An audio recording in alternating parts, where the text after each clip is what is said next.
Basis पर हम जो है वो किसी भी कंटेनर में जब आप गैस डालते हैं तो उस गैस का कुछ ना कुछ प्रेशर बनता है। तो वो प्रेशर कितना बनता है, कौन कौन से फैक्टर्स पर डिपेंड करता है, इन सारी चीज़ों को हम जो है वो आज डिस्कस करेंगे। लेकिन इन चीज़ों को डिस्कस करने से पहले मैं आपको जो है वो यहाँ पर एक चीज़ बताना चाहता हूँ। इसमें प्रेशर का जो फार्मूला है वो है P = 1/3 रो V/RMS²। ठीक है, ये फार्मूला है प्रेशर का।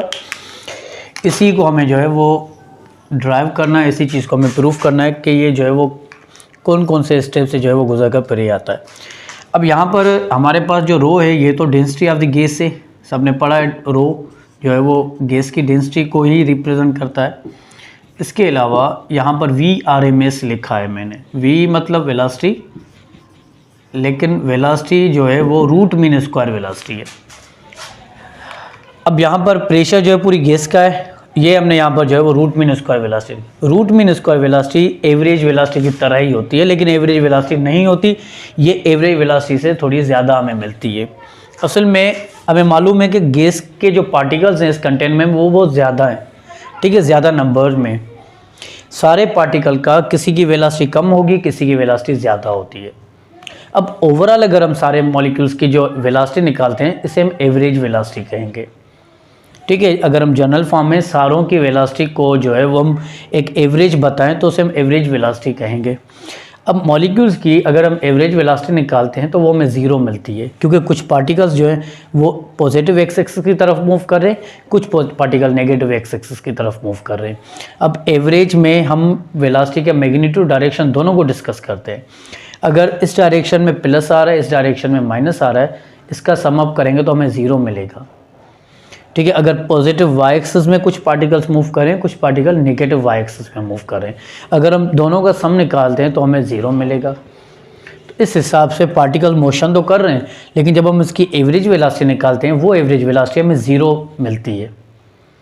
अब एवरेज वेलोसिटी अगर ज़ीरो मिल रही है तो इसका मकसद ये तो नहीं है कि पार्टिकल्स मोशन नहीं करे, पार्टिकल्स तो मोशन कर रहे हैं।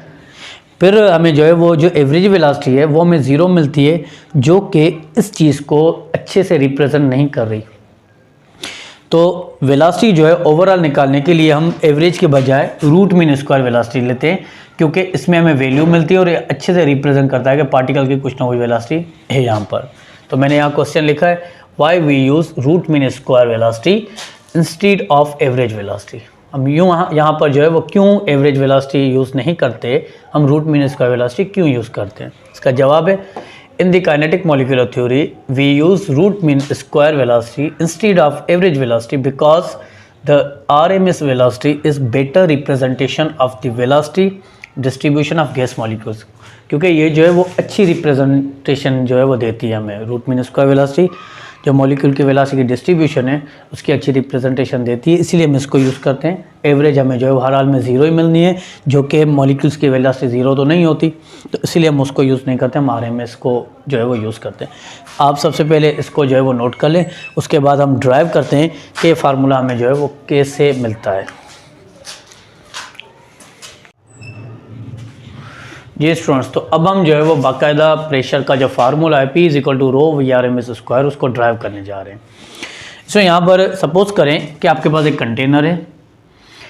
इस कंटेनर के जो डायमेंशंस है, इसकी जो लेंथ है वो हमने A ली हुई है, इसकी विड्थ A है, इसकी हाइट A है। अगर मैं इसके वॉल्यूम की बात करता हूँ तो volume = length into width into height, और ये बन जाएगा, क्योंकि लेंथ भी ये है, हाइट भी है और विड्थ भी है, तो इसीलिए इसका पूरा वॉल्यूम जो है वो A³ बन जाएगा। इसके अलावा अगर हम यहाँ पर इसमें अगर जो पार्टिकल मैंने डाले हैं उस पार्टिकल के एक पार्टिकल का जो मास है वो है small m। Small m is the mass of one molecule, और इस कंटेनर में जो मॉलिक्यूल्स हैं, जो नंबर ऑफ मॉलिक्यूल्स हैं वो n पड़े हुए हैं। n is the number of molecules. तो अगर हमें टोटल गैस के मास की अगर मैं बात करूंगा तो वो मुझे कैपिटल M मिलेगा, जो कि बराबर होगा mass of one molecule into number of molecules which is equal to capital M total mass of the gas. इसमें अगर हम यहाँ पर डेंसिटी की बात करते हैं ना, density is equal to mass upon volume which is m × n upon A³ root mean square velocity.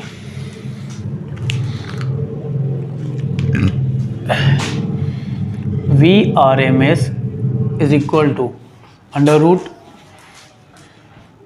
V1 square plus V2 square plus V3 square up to Vn square upon number of particles. इसमें ये formula है root mean square जो है वो find करने का। आपके पास जो गैस है टोटल, उस गैस के पार्टिकल्स का root mean square velocity find करने का फार्मूला है, जो कि VRMS is equal to under root V1 square velocity of first molecule और वन मॉलिक्यूल उसका स्क्वायर होगा, plus velocity of the second molecule, velocity of third molecule, इस तरीके से ये चलता जाएगा, और velocity of the nth molecule का स्क्वायर अपॉन में n। ये इस तरीके से आप जो है वो रूट मीन स्क्वायर वेलोसिटी निकाल सकते हैं। ये आपकी मिल गई equation number 1।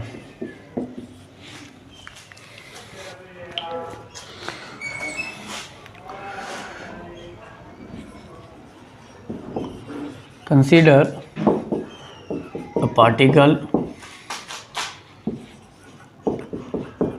having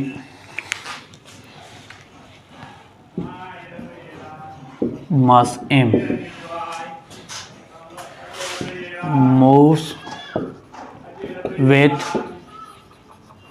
velocity v1। ठीक है, यहाँ पर जो आपका पार्टिकल पड़ा हुआ है उसका मास m है और वो v वेलोसिटी के साथ मूव कर रहा है। The perpendicular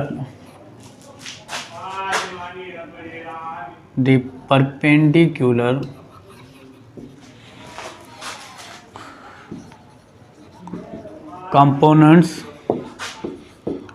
of the velocity और ठीक है, इसके जो परपेंडिकुलर कंपोनेंट्स होंगे इसके पार्टिकल्स के, वो होंगे V1 is equal to V1x plus V1y plus V1z। बेटा यहाँ पर हमने जो है वेलोसिटी के कंपोनेंट्स लिख लिए हैं। ठीक है, वेक्टर क्वांटिटी है तो वेलोसिटी कितनी थी पार्टिकल की V1, उसके हमने x component plus y component plus z component, ये हमने वेक्टर फॉर्म में जो है उसके कंपोनेंट्स लिख लिए हैं। अगर हम इसके मैग्नीट्यूड की फॉर्म लिख लेते हैं तो वो बनेगा for magnitude V1 square is equal to V1x square plus V1y square plus V1z square. ये आपको मिलेगी इक्वेशन नंबर 2।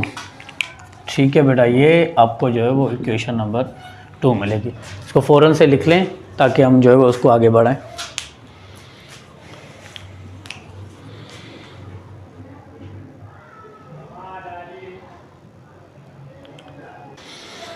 अब देखें यहाँ पर मॉलिक्यूल है, इसकी x एक्सिस के अलॉन्ग जो वेलोसिटी है वो V1x है, तो उसी वेलोसिटी के साथ ये वाला जो पार्टिकल है ये इस वाले जो आपका कंटेनर है उसकी इस दीवार को आकर स्ट्राइक करेगा। तो हम यहाँ पर लिख लेते हैं with velocity V1x particle strikes to the wall of the container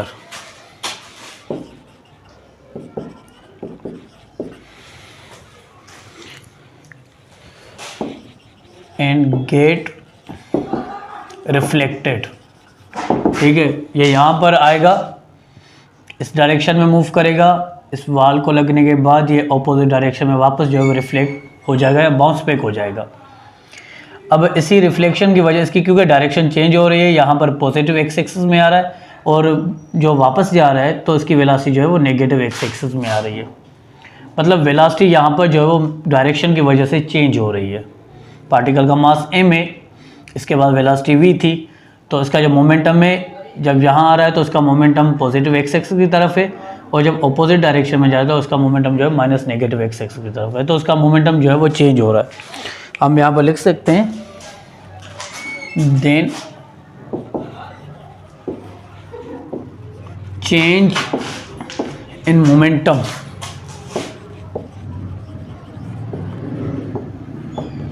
is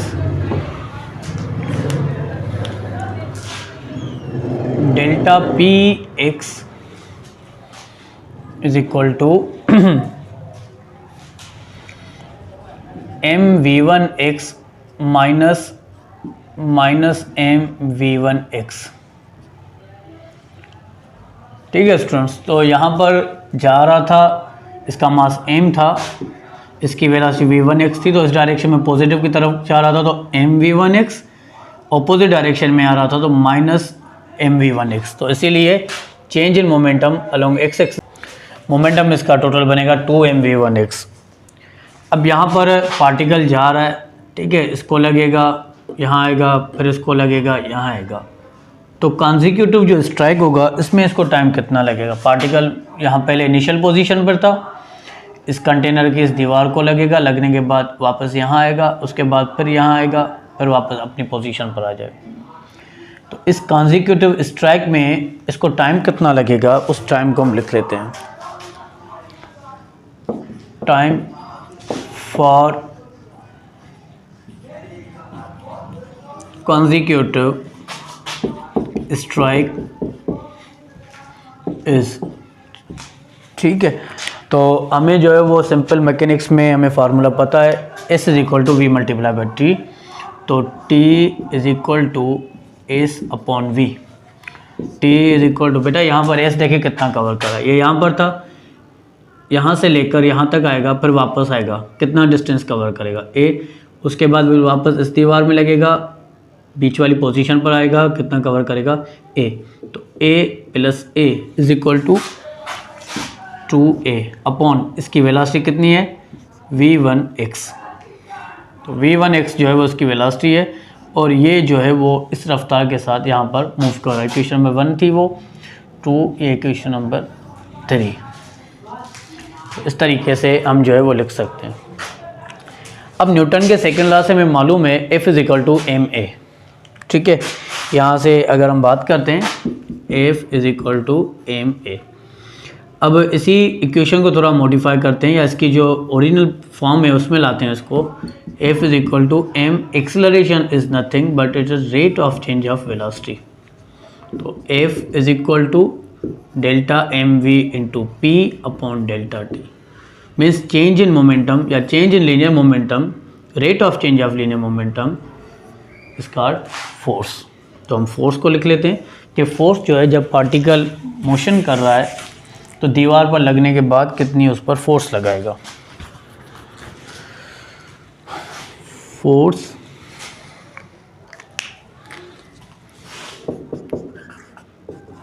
by one molecule in X direction. ठीक है, जो मॉलिक्यूल है यह मॉलिक्यूल कितनी फोर्स लगाएगा कंटेनर के एक्स डायरेक्शन में या उसकी एक साइड में जो है वो कितनी फोर्स लगाएगा। तो हम यहाँ पर लिख लेते हैं F by one molecule x is equal to delta P upon delta T. Delta P change in momentum 2mv1x upon time 2a upon v1x। 2 में कैंसिल आउट हो जाएगा, बाकी बचेगा mv1x स्क्वायर अपॉन a। ठीक है, इतनी जो फोर्स है वो लगेगी, एक मॉलिक्यूल लगाएगा दीवार के कंटेनर पर। इसे अगर हमारे पास बहुत ज़्यादा मॉलिक्यूल्स हैं तो वो जो है वो कितनी टोटल फोर्स लगाएंगे वो निकाल लेते हैं।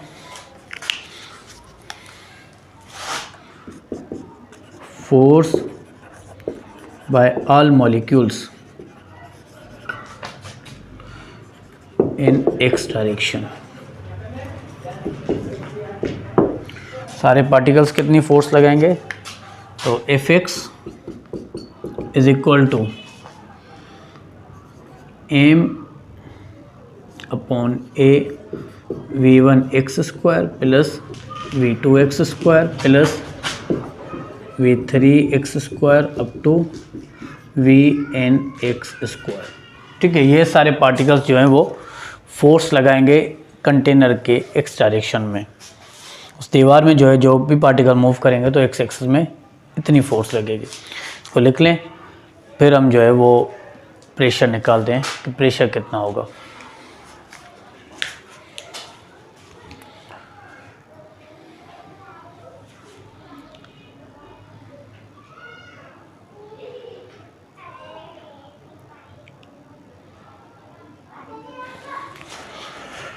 जी स्टूडेंट्स, तो फोर्स हमने एक मॉलिक्यूल कितना लगाएगा वो निकाल दिए, सारे मॉलिक्यूल फोर्स कितने लगाएंगे एक्स एक्सिस में वो हमने निकाल दिया है। अब हम प्रेशर जो है वो निकालेंगे कि प्रेशर कितना होगा, एक्स एक्सिस के अलोंग प्रेशर कितना होगा।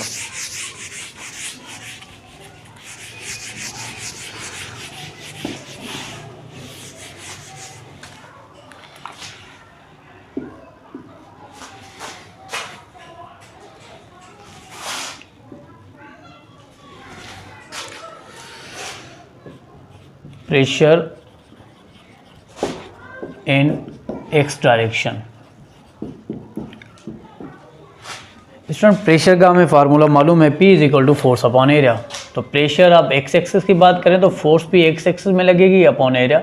फोर्स एक्स एक्सिस में कितनी लग रही थी, तो m अपॉन ए फोर्स लग रही थी जो कि v1 X square plus v2 X square plus v3 X square up to vn X square थी। डॉट एरिया टू डायमेंशन है, टू डायमेंशनल के लिए हम यहाँ पर ए स्क्वायर कर लेते हैं। तो अगर हम ओवरऑल इसको लिखें तो ए और ए स्क्वायर कितना बन जाएगा, ए क्यूब। तो उसको हम जो है वो ए क्यूब लिख सकते हैं। वैसे ही अगर हम वाई एक्सिस के प्रेशर की बात करेंगे तो वाई एक्सिस में जो प्रेशर लगेगा वो होगा प्रेशर इन वाई डायरेक्शन। ये बन जाएगा P Y is equal to F Y upon A is equal to M upon A cube V one Y square plus V two Y square plus V three Y square up to V N Y square. तो pressure हमने पहले जो है वो x direction में निकाला जो कि ये लग रहा था, सिंपल फोर्स अपॉन एरिया वाले फार्मूले से हमने इसको निकाला है। प्रेशर जो वाई डायरेक्शन में लग रहा है वो ये लग रहा है P Y is equal to F Y upon A is equal to force हमें पता था एम अपॉन ए के बराबर था, तो यहाँ पर एरिया के लिए टू डायमेंशनल में आ गया ये, तो ये 3D हो जाएगा जो कि ए क्यूब हो जाएगा। Pressure in Z direction, pressure in Z direction जो बनेगा P Z is equal to F Z upon A M upon A cube V one Z square plus V two Z square plus V three Z square up to V N Z square. ठीक है students, तो इस तरीके से हमने जो है वो तीनों एक्सिस में प्रेशर निकाली है, एक्स एक्सिस में, वाई एक्सिस में और जेड एक्सिस में। अब हमारी जो छोटी क्लासेस थी, जो हमारी प्रीवियस क्लासेस थी मैट्रिक में या फर्स्ट ईयर में, हमने एक लॉ पढ़ा था। वो लॉ में ये बताता है कि आप किसी भी फ्लूइड में, गैस हो या लिक्विड हो, वहाँ पर जो प्रेशर होता है किसी भी चीज़ का, फ्लूइड का मतलब गैस का या लिक्विड का, वो हर डायरेक्शन में सेम होता है। मतलब अब इस कंटेनर में आपने गैस तो डाली है, अब जितना प्रेशर एक्स एक्सिस में होगा उतना प्रेशर वाई एक्सिस में होगा, उतना प्रेशर गैस जेड एक्सिस में होगा। और ये प्रेशर लॉ जो है ये पास्कल लॉ कहलाता है, इसे हम पास्कल लॉ कहेंगे। ठीक है, तो प्रीवियस क्लास में हमने पास्कल लॉ पढ़ा है, उसमें यही बताता है कि जितना प्रेशर एक्स एक्सिस में होगा उतना प्रेशर वाई एक्सिस में, उतना प्रेशर जेड एक्सिस में। तो मैं इसी को लिख सकता हूँ P X is equal to P Y is equal to P Z is equal to P. ठीक है, जो प्रेशर एक्स एक्सिस में होगा बराबर होगा जो प्रेशर वाई एक्सिस में होगा, बराबर होगा जो प्रेशर जेड एक्सिस में होगा, और यही बराबर होगा पी के। और ये पास्कल लॉ जो है वो होता है, इसे हम पास्कल लॉ कहेंगे। अब यहीं से मैं क्या ऐसे लिख सकता हूँ, P is equal to P X plus P Y plus P Z upon 3।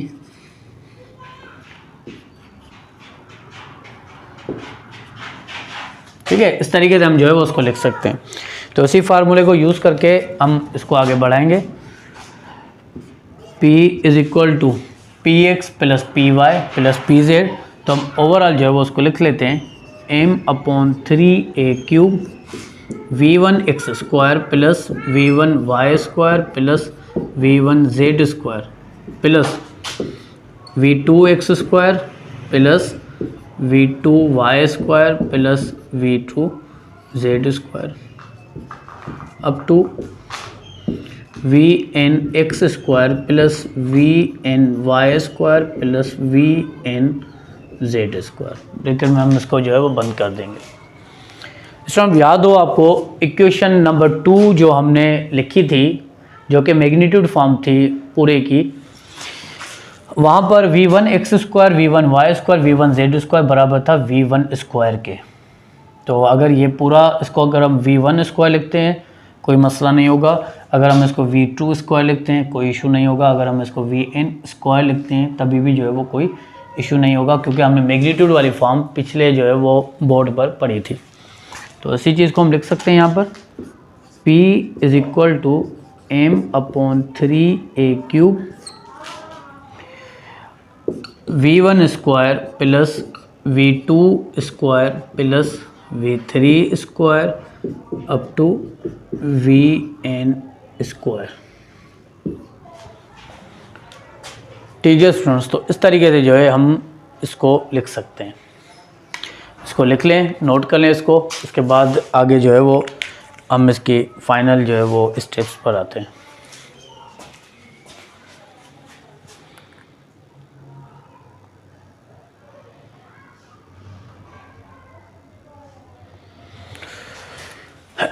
ये स्टूडेंट्स, तो इसके बाद हमने जो है वो रूट मीन स्क्वायर वाला फार्मूला पढ़ा था।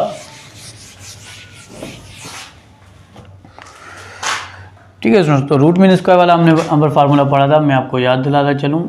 VRMS = √v1² plus